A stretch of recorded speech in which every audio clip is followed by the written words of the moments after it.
عثرت الأجهزة الأمنية على جثمان سائق أوبر يدعى هاني طه، ويبلغ من العمر 47 عام، من ذو الهمم، بعد أيام من تغيبه في ظروف غامضة منذ ليلة وقفة عيد الفطر المبارك، عقب خروجه لتوصيل أحد الزبائن إلى محافظة الإسكندرية.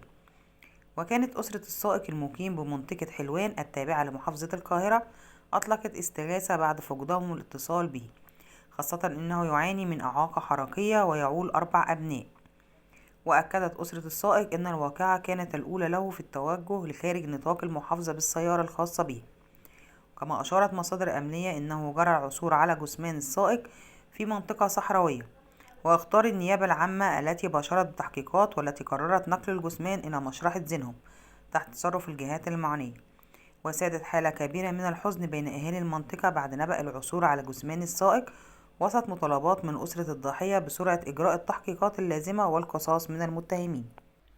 وألقت الأجهزة الأمنية القبض على أحد الأشخاص المشتبه بتورطه في واقعة اختفاء السائق من ذو الهمم بمنطقة حلوان، وذلك بعد تتبع خط سير السائق وتفريغ كاميرات المراقبة، حيث تبين أنه الشخص الذي استقل معه السائق في رحلة إلى محافظة اسكندرية ليلة وقفة عيد الفطر المبارك.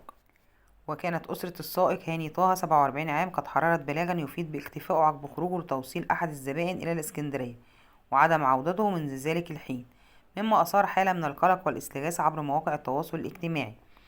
وأكدت كمان أسرة السائق أنه استقل السيارة مع أحد الزبائن ويدعى أنه ضابط، وأنه هو وصله قبل كده مشوار وأنه ارتاحله، فقرر أنه يروح معاه الإسكندرية. وبعد كده اتصل بيهم وقال لهم إن شاء الله أنا هكون متواجد معاكم في صلاة عيد الفطر. اتصلوا بيه وان هو رد عليهم وقال لهم ان هو دلوقتي كان نايم ومش فايق ولما يصحى يكلمهم. بعد كده بدأوا ان هم يتصلوا بيه، لكن هو الهاتف بتاعه اتقفل.